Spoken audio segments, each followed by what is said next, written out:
Hey crew, it's Allen Burt from Blue Stout, and today I want to talk to you a little bit about how to reduce your churn rate on your subscription program. So what do we mean by that? Specifically if you offer a subscribe and save option or a monthly subscription, box service or just subscription program for your specific consumable product, you have customers that are obviously subscribing and then at some point unsubscribing. So what we want to talk about today, and this is based on a conversation I just had yesterday with one of our clients, is how do you put systems into place that are going to reduce the rate at which customers start unsubscribing from your subscription program. So specifically yesterday I was on a call with one of our clients. They're a very high-end skincare brand, consumable skincare brand, doing low 8 figures-ish in revenue, just to give you a frame of reference. And the entire conversation was built around how can we just make an improvement in the way that their customers are being serviced to help reduce that subscription or that unsubscribe rate from their subscription program. So we laid out 3 very specific strategies, and these are strategies that we've used with other brands in the past that have worked very well. And I thought it'd be helpful to walk you through specifically what those 3 strategies are, so that way you can apply them to your own brand.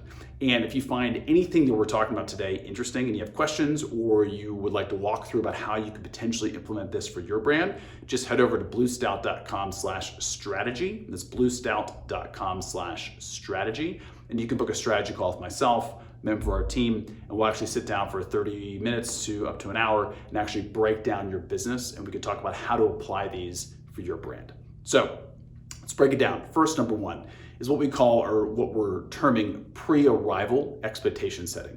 So essentially when somebody buys your product and they subscribe to the program, right? You've got this period of time between when they paid with their credit card and when that first product actually arrives at their door, they go through the unboxing experience, etc.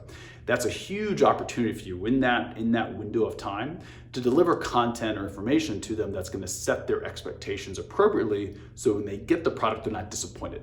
So the fastest, quickest way you're going to see subscription rates drop or your churn rate increase is when the expectation of the customer has not been met.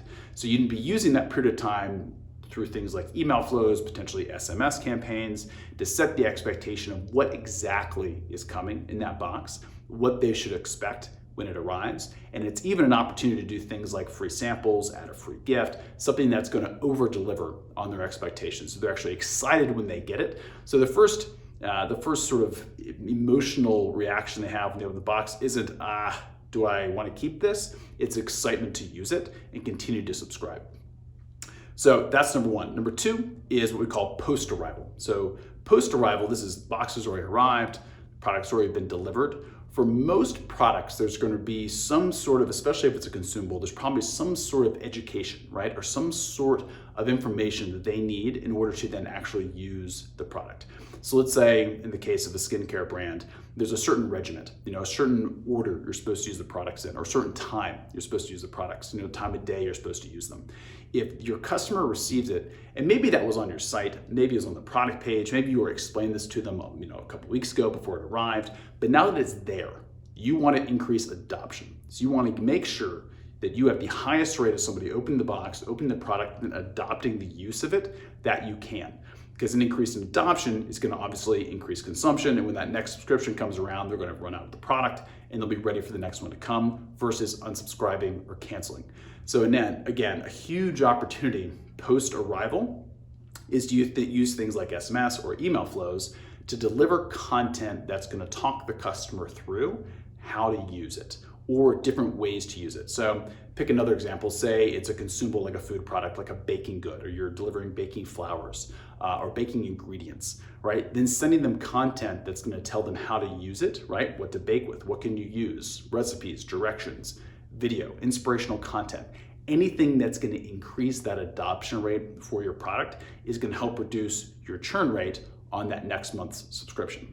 So that's number 2, is post-arrival.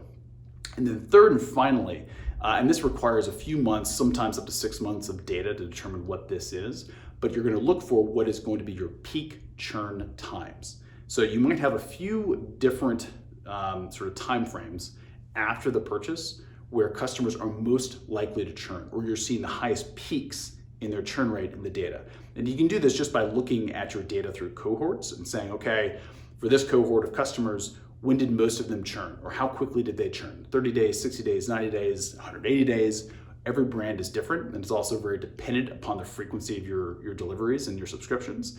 But what you want to do is look for those peak churn points of time after their purchase, and then also set up things like email automations or SMS automations that are going to deliver high quality content that's going to keep them engaged and excited leading up to that peak churn time. So let's say for your specific brand or product, you've noticed that the peak churn period is 60 days. So they receive their first subscription, they receive their second, and by the third, let's just say, that's when you're seeing the highest rate of churn or people canceling and leaving the program. You could set up a series of email campaigns that are firing the full 4 weeks prior to that normal peak churn time. And with things like educational content, you could use social content, social proof to help validate their decision. So say you have a bunch of celebrity influencers that are using the product, you could incorporate some of that content into those email flows, again, to help sort of revalidate this concept to them and help them affirm to themselves that this was the right purchase decision. So lots of different things you can incorporate in that content, but the idea is set those up as automations so they're automatically firing, being sent to the customer through email leading up to that peak churn time. So those are the 3 strategies we talked about. Hopefully those are helpful. If you have any questions, head over to bluestout.com/strategy, book a call, and we look forward to speaking with you.